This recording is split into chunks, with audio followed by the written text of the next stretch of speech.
Hey, my name is Paul Stanko, and in this episode, we're going to be looking at zones. However, we're not just going to look at zones in design mode using these tools over here. I'm sure you're familiar with them, and there's nothing difficult about those that require the full episode. What we're going to look at is ability to create zones in viewer mode directly. In other words, giving your end client, application user, ability to draw their own shapes right in the application, which you can later use to allow users to outline areas on the map or create zones on the floor plan. And you can come up with other uses for this. So let's see how that's done. Let's see what it takes to give someone ability to draw in the viewer mode, and let's see what we can do with it. Let's go to the controls.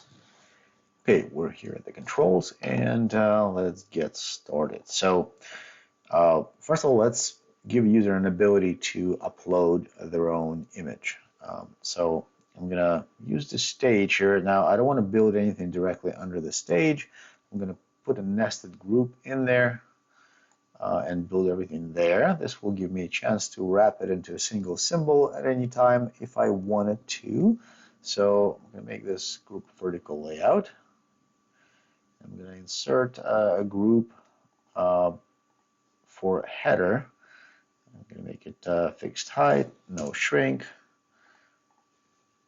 40 pixels. This is the group that's going to contain my controls, namely to upload a file. So I'm going to call this toolbar. Right, and toolbar itself is going to be horizontal with the center aligned vertically. Bit of spacing on both ends here. And first thing I'm going to do is add a file upload control here. So under form elements, I'm going to use file input. This is a default view for file input. Now you don't have to use that. You can make this component transparent and simply use actual triggers here to open the file dialog and do other stuff. In my case, I'm actually going to use the visual control as well. I don't want to hide it. This works fine for me. I'm only going to go so far as aesthetics go because, well, because we don't want this episode to become longer than it really should be. So here's a file. So I'm going to configure the file to only accept PNG and JPG type files. It's going to be a single file, so that's fine. It's going to be binary mode. Anytime I want to read an image, it's not going to be a string. It's going to be binary. Okay, and that's it. So as next step, after a user has selected a file, I would want to upload that. So I'm going to go to the data flow here and use a string uploader right here. And I need a path as to where to upload it to. So I'm going to utilize the file name itself. Right, and then drop it under my assets. Actually, I'm going to create a new folder called user assets. So new folder, user assets. Now I didn't have to create it now. Just simply saving it at this path would have created this automatically, but I already have, so never mind. So I'm going to use a concatenate block to basically start with user assets, add a slash, and then add whatever file name we choose from the user's computer here, the user obviously in this case. And that's going to be our path at which we're going to store it. The content, of course, will be the file content, like so.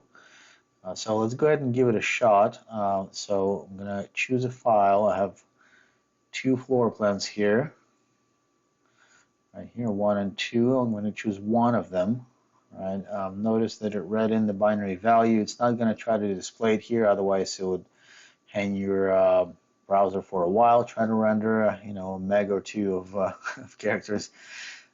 So it's bound to the stream uploader data here. So all I need to do is execute it. So I'm going to go ahead and do that. Right now I did it manually. Let's look at our user assets. There's that new file that got dropped in there. If I select, you can see the preview. So upload worked as expected. So next thing you want to have here is a button to actually initiate the upload. So user doesn't have to go to design mode and hit the invoke. I'm going to use plain text as the button here, like so. I am going to use kind of inverted look. So I'm going to do kind of light gray background with a dark gray text, just so somewhat like the other button. Add a little bit of spacing here and there, and of course the cursor. Okay, I'm going to use the on-click event of that button to drive my stream uploader, right? And so that should take care of that. Now, next thing I want is below the toolbar, I want my canvas to exist. So this is going to be a group that contains everything else. Namely the image and my drawings once I'm capable of drawing something in this group. So I'm going to call this canvas. Right, and it's going to remain absolute layout, but it will be scaled. I'm going to use fit ratio scaling because I want to preserve ratio of the image that I'm going to use as my backdrop. So whatever I draw on top of it, will overlay it perfectly anytime that you need to render it. And inside, of course, I'm going to add the image itself. So components, image, right? And I'm going to blow it up full size right now, but that's not what I want to do just yet. So after the upload, what I want to do, so after I'm done uploading, so on complete of the upload, I'm going to pin this on complete. I want to set the image path, the path of this image component to whatever we have just uploaded. So I'm going to use a state block. All right, I'm going to be affecting the URL of the image, and I'm going to be setting it all to the same path that I used to upload it. And I want to turn off the serialization, basically disable serialization, so that I don't have to go back and keep resetting this before saving the page. And yes, uncomplete is what's going to trigger that. So that's going to go part way. So here's what this is going to look like. So if I hit upload, right, there we go. The image gets set. If I pick another image,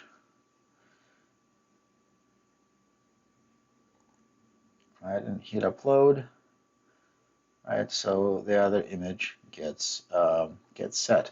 However, we don't know the image coordinates. Right now, everything is basically getting aligned to this content width and height, which is hard-coded. So my coordinate system doesn't change regardless of what the floor plan original resolution is at. I don't want that. I want actually image resolution to control my coordinate system where I can draw zones. So what I'm going to do now, under the image widget here, under advanced, there's a property called on auto size. You can see I already searched for it before, so it's in my search query. What this does, when invoked, right, it will set the image width and height, the image widget width and height to equal to the original image. So this original image here that I uploaded, not this one, but this one here, its original resolution is 1920 by 1034. So when I invoke that trigger on auto size, it gets set. It set my width and height of this image widget to that same value, right? So what I'm going to do is I'm going to use these two values, and I'm going to have them drive my scaling for my canvas. Right, so every time I upload the image, so here like so, right, so coordinate system inside my canvas will always equal to the size of my floor plan image. But what I need to do here, I need to invoke this on auto size trigger. I need to invoke it after this, basically after setting the image path. So I'm going to add another block here, basically by duplicating the previous one, and I'm going to use onFinish event of this block to drive the next one, and this is going to be affecting the on auto size property, right? And just reset the old binding, and it's going to set it to true, right? So what happens after the upload, it's going to set the new path to the image, and after that, it's going to hit on auto size. There's one more potential bug in this. If I happen to upload an image with the same name, but different image, there's nothing here to initiate the update. Basically, this image widget, right? As long as every time path changes, it will reload it. However, if there's no path change, it will not try to reload the image to see if it's the same or not. So what I'm going to do, right? So before this block here, I'm going to again duplicate this. I'm going to reset this property. So it's going to set the image path to nothing at first. Then I'm going to add a slight delay. Right, on finish goes into the delay, and delay is going to be short. Let's do half a second, and after the delay, then it's going to set it to the proper path. This way, if I modify my original image and then decide to re-upload it, so basically the name of the image will not change, but the content will. This logic will force it to, to reread and update it visually. Okay, so now every time I upload the image, my coordinate system should get reset to the size of the new image. And let's see how well that works. We're going to be monitoring the canvas content width and height. So if I'm going to pick another image here, use this one now, hit upload. Right, notice that my content coordinates have changed. Now it's 966 by 1099. Right. So this is what we want. This will allow us, allow the user to upload their own image and then set the tool to show that image in native coordinate system to then allow us to build the rest of the drawing setup. So I'm going to go ahead and choose the floor plan because it lays in here a little bit nicer.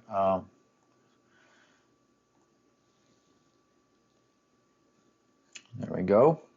All right, so now we're ready to start working on the drawing tools. The center point of drawing tools is going to be the SVG repeater, that's what's going to visually render the zones. However, first we need some ability to collect coordinates to be rendered. So I'm going to start by adding a group into my canvas here. It's going to be 100%, so it's going to always occupy the full canvas, well, the inner coordinate system of the canvas, so it's going to always equal to the image size. And I'm going to use this group to capture the mouse and capture clicks and other events. Basically, it's going to be kind of work group. It's not going to have any content, at least not yet, but it will act as something that intercepts mouse and gives us the mouse coordinates and clicks and whatnot. So I'm going to call it capture group because it's going to capture our interactivity. And first thing you need is the actual mouse coordinates. To capture the mouse coordinates on the group, what I need is a mouse event block on the data flow, and it needs an event on which to fetch the coordinates. The such event would be on mouse move event from that same group. Right? So now in view mode, and you can see as I mouse around this group, I get X and Y of the mouse. That's part of what we need to start storing zone information. Next, we need a place to contain information about zone that I'm currently drawing. So I'm going to use a table for that. I'm going to call it current zone or cur zone, and it's just going to contain one column. I'm going to call it chord, short for coordinate. I'm going to remove all the rows right now. Okay, so I want to add pairs of XY coordinates to this table every time I click somewhere on the floor plan. So I'm going to use add rows block, and of course I'm adding to this table, so that's my target. I'm adding to the chord field, and I will be adding X colon Y. Before I do that, I want to round them to get away from these long decimals here. I don't see need to go beyond the size of a single pixel, like so. I'm going to use concat block.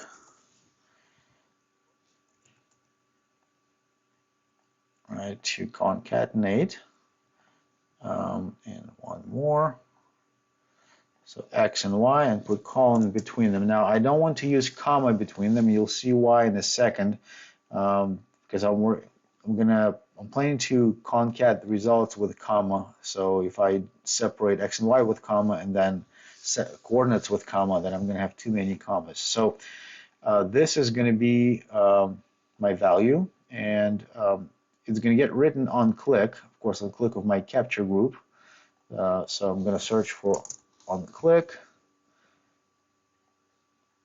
Right, there we go. So now if we look in here and start clicking around, we should start seeing pairs of coordinates getting stored, right? So that's exactly what I'm looking for. So this would be the vertices to draw the zone polygon when I'm done collecting those coordinates. So next, I want to turn those into single string. First of all, to make it ready to be used by SVG repeater, and also so that whole zone can be contained in one row instead of a whole table. So I'm going to concat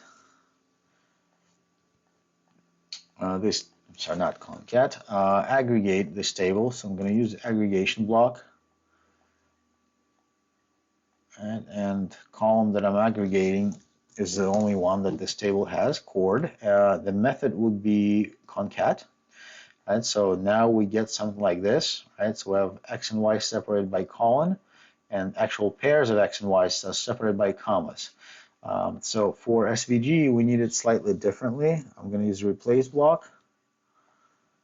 And this is why I didn't want to use the comma here, because we already, we have to separate rows by comma. So you have pair, comma, pair, comma, pair. If we used comma to separate items within a pair, then we have comma, comma, comma, and then there's no way to tell where's X and where's Y. You would have to count basically odds and evens to know that. Anyway, so we're going to take this and then we're going to replace comma with a space because we want space separated pairs. And we're going to replace colon with a comma because within a pair we want to separate coordinates by a comma. So this gets us, well, this type here.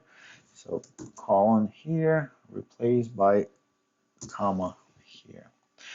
So it produces something like this basically. So X comma Y space X comma Y space, so on and so on. That's the format for Polygon and SVG. We'll see that in a second. Okay, so that's sufficient for what we're trying to do. So this will then need to get stored next to a zone row. We don't yet have a table that will store completed zones. So let's go ahead and create such a table. I don't want it to be located on this data flow. Let's say this data flow will contain everything that has to do with drawing individual zone. And the level above, the canvas itself, that's going to contain data flow that manages zones as they exist, multiple zones. So again, I'm going to need a table to store zones. Let's call this zones.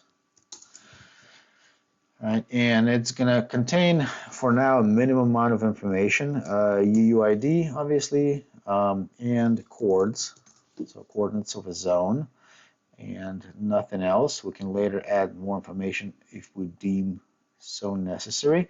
It's going to be empty, and of course it's going to use add row block to get populated. Again, so this is the target. Sorry, accidental binding here. Two rows, two columns that we're affecting here. One, of course, is a UUID. The other one is chords. I think I used plural. Yes, I have. And chords would be this, right? That string that we've created that works. It's going to work so well for SVG polygon. The UUID we need to generate. We're going to use a quick method of generating UUID. I'm just going to use a script. And I'm going to create a UUID in the following method. So I'm going to return string math. Actually, let's do number format.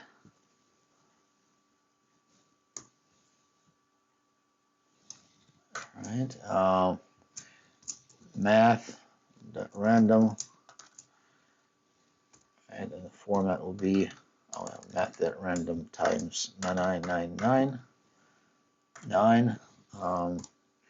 And the format will be 5 zeros. All right, and all that plus dash plus date now, like so. There. So basically, it creates a random 5-digit number, dash, current date, epoch date, time in milliseconds. So there's almost no chance of that ever repeating. So I think we'll be pretty safe. There are better ways to create a truly unique UUID, but in this application, we're not going to be dealing with billions of instances where there's actually any chance to see a duplicate here. So that's going to be our UUID. After the add row fires, so on complete of add row, I definitely want to recreate UUID. So there's a fresh one waiting for the next zone. Let's see. Oh yeah, and one more thing. I want to remove rows. I want to clear out the current zone table. Right, so again, on complete, it's going to invoke this. The target for that will be our cur zone, like so. The condition, since we want to completely clear out the table, condition, of course, will be row more or equals 0, which will match all rows. So when this executes, our current table showing current zone will be completely emptied out. We just need an event. So when do we know we have completed the zone? Well, we can use two things. Let's use two events. I'm going to use a double click and enter key on the keyboard. So I'm going to use a hub here. Output will, of course, go into the invoke. In the hub, input 1 would be the double click itself of the capture group. So I can search for on double click. Right, input number 2 would be keyboard event. So I'm going to use for a keyboard event block.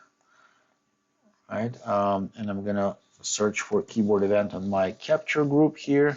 I'm going to change the mode to global, and on key up, that's going to drive my keyboard event. I'm going to filter this keyboard event for enter key, like so, and then output goes into hub. So basically, it will watch the keyboard, and if it detects enter, it'll pass an event to the output, and that should clear out the basically store the new zone in our zones table and clear out the current zone. So let's take a look how that works. There's probably, well, I don't know if I've already been clicking here, so there might be already some coordinates in that current zone table. So I'm just going to press enter. There you go. It stored those in here. So let's click around some more. So 4 more coordinates. There we go. So 4 more pairs of coordinates got stored. So that part works. Now we need the next step, which is to visualize what we're drawing, because as you can imagine right now, it's not very comfortable trying to imagine where you were drawing polygons. So let's do that. Okay. So to do that, first we need a method to visualize, well, anything.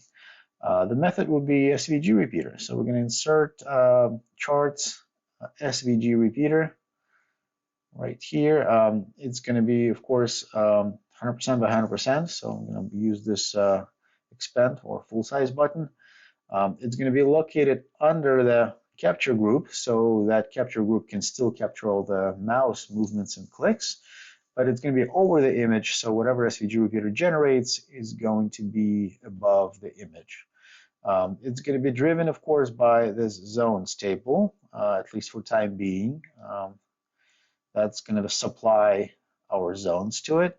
Now we need SVG code to repeat, and example of SVG code for a polygon is fairly simple. It looks something like this, right? That's just I Googled for a SVG polygon code, and that's the first thing that came up. So you can see that this is how polygon is defined, just comma separated or space separated pairs of comma separated coordinates. So x comma y space x comma y and so on and so forth. So, and that's exactly what we have in the table. That's what we've stored. So that's going to work for us quite well. So in order for me to use this, if I simply apply this, it drew this hard-coded polygon. That's not what we're looking for. We need to use our coordinates here instead of these hard-coded ones. So I'm going to replace this with a column name from which I want them to come in square braces. So which will be chords. Apply, right? So there's a part of it, and I'll explain why it's not full yet. But this chords refers, of course, to this chords column in the table that's driving the SVG repeater. Now, the reason it's being cut off here is because our canvas size here doesn't match our own canvas size, which is, of course, the image size. So what I'm going to do is we need to dynamically insert the image size in here. So I'm going to copy this whole SVG code right now. I'm going to go to a data flow, use replace block. All right, paste this in here, bring it up, and replace this H and W with placeholders. So this is going to be H, W,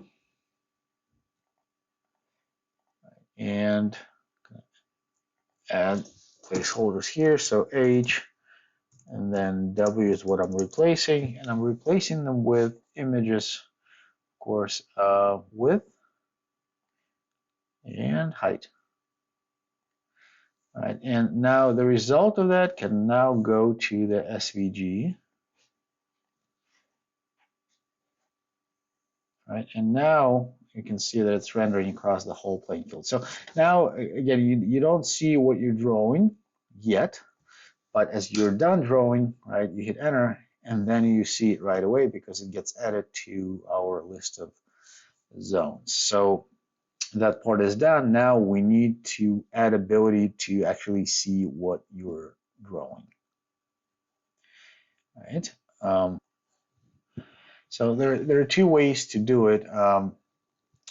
We can add partial, since we always have this set of coordinates even before you finish a zone, right? As you're just drawing, you already have these coordinates here, so we can convert them to a single row table and then add them to this table, right? And feed the union of the two tables into our SVG repeater, which will basically immediately create polygons, including the one you're still drawing.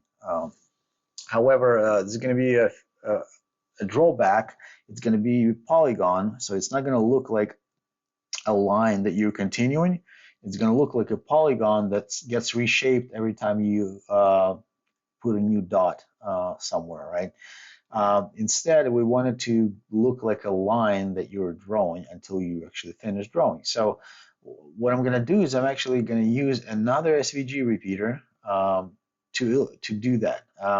There's a way to get this SVG repeater to kind of do that as well by making whole SVG code a parameter, so that for a line that's currently being drawn, it's going to use polyline, while for everything else it's going to use polygon. However, I think that it's more complicated and longer, and since SVG repeater doesn't really consume many resources, and we're not talking about high quantities here, I think I'm just going to use another SVG repeater. So I'm going to insert another repeater here, right over that one. Let me go ahead and rename this. This is going to be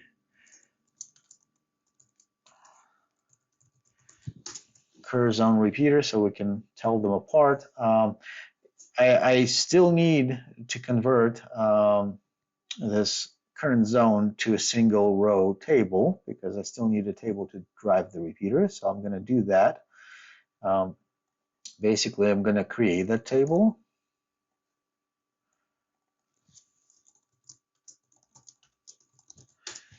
I'm going to call it Curzon table, since we already have a current zone. It's going to always going to have one row. First will be UUID. So it's going to mimic the table that contains all my zones. It's going to same exact structure. However, my UUID will be just hard-coded to new zone. I'm always going to have one of those, so I don't care about ever having duplicates. It's just it won't happen. Coordinates will be nothing for now. So what I'm going to do is I'm going to use table row cells block. All right, targeting this table, row 0, and a column chords. Its value going to be whatever comes in from this replace block. Now, if you recall from prior episodes, table row cells block writes to the table immediately on change of value. There's no invoke associated. That's kind of what I want. As I click around and this coordinate set builds up, I want it in the table right away. This table is going to drive my current zone repeater, like so. Right? The SVG that I'm going to be repeating will this time be polyline, right? Which is going to look something like this. Right? Again, I'm going to replace coordinates with reference to my chords column. That part I think is pretty self-evident. However, again, I'm in the same situation with canvas width and height, so I'm going to copy this. I'm actually going to go to my other SVG repeater that's drawing zones. I'm going to copy this replace block as well. Go back to my current zone repeater, paste it, and I'm going to paste the polyline code that we copied in here. And again, do the same thing we've done for the zone repeater, which is replace hard-coded values with placeholders, like so. And this block, of course, replaces them with the same width and height of the images as we did in the other repeater, and that whole result can go back to SVG item. Okay, so now I have something that should start reflecting what I'm drawing immediately as I start drawing. Let's try this. So click, click, click. There we go. It works. Right. So as soon as I'm done, hit enter, and we have a polygon. So let's try to double click. Cool. All right, so that gives us the drawing tool. Now from here on, we can maybe tweak our styling a bit. Specifically, we want these zones to be somewhat transparent. So I'm going to go to raw SVG repeater, open the SVG code that we are repeating, and I'm going to add transparency clause for my zones. Let me zoom in a bit because it's probably a bit hard to read. So Maybe that's a little bit easier. So I'm gonna add, so there's a fill line, keep it like that for now. I don't care, but fill opacity, uh, colon, and let's do 0.4. That's low. It should be 40%. There we go. So that is how this looks like, right? And this is the information that gets collected. Again, it has trash in here, of course, from all the clicking and experimenting we've done. So what we are missing from here is ability to manage this table from the interface, meaning ability to kind of browse and delete these zones. And also, we're missing some protection, basically validation. For example, making sure that you can't complete a zone if you have less than two, actually less than three coordinates, right? Because you can't have a zone that's a dot, and you can't have a zone that's a single line, or at least you shouldn't. So let's do that last one. So here in SVG on capture group, this is where our current table exists. So let's check its length.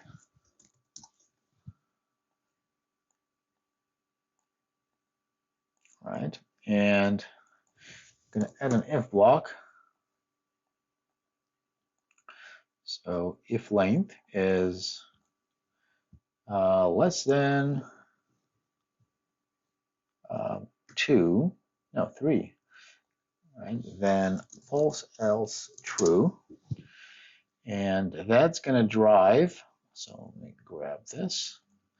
That's going to drive our logic that adds zone from a temporary table to our zone list, which is this add row. So I'm simply going to use to disable add row. There we go. So this, in theory, should not let us save invalid zone. So here, I'm going to click, right? Hit enter, right? Nothing happens. Click one more time. Done. Okay, now if you notice, there's another deficiency here. So if I do the first click, you notice that it's not drawing zone a line from the original dot to my mouse. It's waiting for the next click. So what I want is basically, I want another leg to be drawn that goes from the last known leg to the current mouse coordinates. So it'll look like most graphic editors out there that allow you to draw shapes. So let's go back to where my current zone is structured. It's right here. And what I want to do is, now I don't want to affect the table that's used to save current zone, but the part this part, right, that is used to drive the repeater that shows me my zone that's being currently drawn, to that I want to add one more coordinate and keep adding that. So here's what I'm going to do. So I have this X and Y already, so I'm going to use concat block like so. So it's going to be X plus comma plus Y like so. And the whole thing is going to get concatenated to this replace block. So another concat block. So this, then space, this, and that is going to go into my value.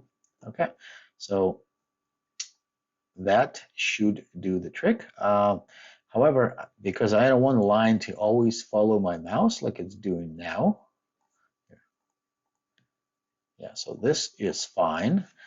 When I'm done drawing, yeah, okay, it's fine. I don't actually need to do anything else, because when I don't have any coordinates, I end up with basically space, and coordinate, which is not considered to be valid SVG code, so line does not get rendered anyway. If it did get rendered, or a dot or something that was following my mouse, then I would add a condition here saying that Basically, if again, if the zone doesn't have at least one coordinate, then don't output empty table, basically no coordinates at all, so that it doesn't render this dot. But in our case, it's fine. So there we go. Now we can draw things and remind you that we're in preview mode right now. We're not in designer, yet we're perfectly capable of drawing a zone. Oh yeah, looks like we do have a small bug. Double click immediately starts another zone, and we don't want that. So we're gonna have to deal with that. Enter is fine, of course, but double click, it doesn't exactly do what we want. So what I'm gonna need to do here is check to see if the new coordinate that we're adding to this is not equal to the previous one. Only in that case it should be added. If it is equal, then it should be ignored, and I think that should be enough to prevent it. So let's try that. So first we need to check the last. So let's use aggregation block of this table.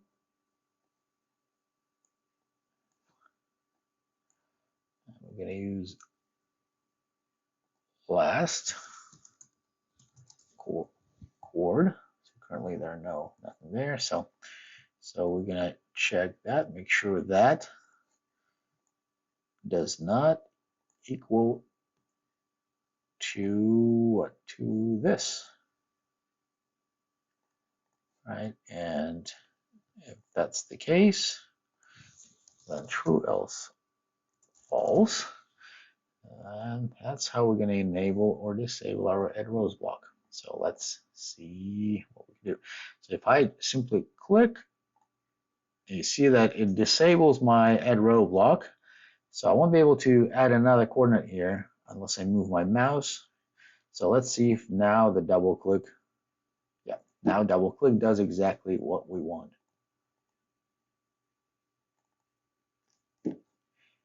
There we go.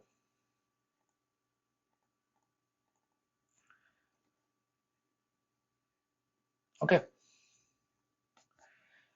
So I think we're done with the drawing tool. So we can upload the image, we can draw things over it. We have an output table that produces the result. From here on, we would normally choose how to save this table.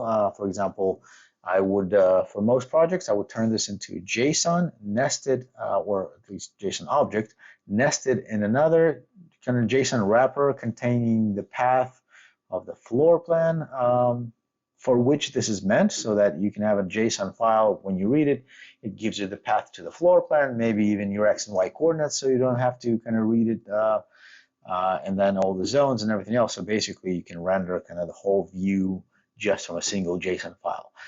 We may explore that in future episodes. For now, this is the tool I wanted to show. Yeah, in the viewer mode, you were able to upload new images, you're able to draw over them and save those drawings to be rendered at any time they're needed. Before we wrap up, let's just quickly take a look how this page looks in actual view mode. Right now we're in preview mode, so let's go ahead and jump into view mode. So open viewer link. There we go. Now notice there's a white background because we didn't actually specify background. It was dark because our designer theme was dark. But that's okay. So we're going to choose a file, and let's pick this one, the odd shape one. Hit upload, right? And let's try to draw a zone.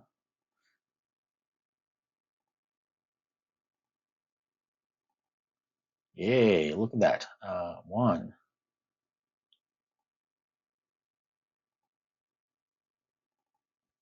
Cool. All right, so you see how this tool works. You see the use for it, obviously. There are quite a few bells and whistles you can add to the tool. Like I said, you can add ability to kind of manage zones, add, delete them, name them, rename them, even control vertices if you really set out to do that. I mean, the method is the same.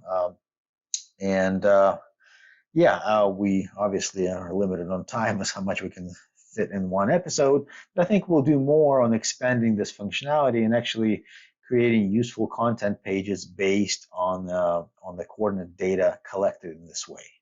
All right, so for now, this is it. Go ahead and try it yourself. Start small. Okay, well, I'm Paul Sinenko. I'm done over here. Let's head back to the studio, and I'll see you next week. Hey, welcome back. So hopefully you had no problems following my clone sitting in the controls there and picked up something for yourself. If you want to experiment, go ahead, start small.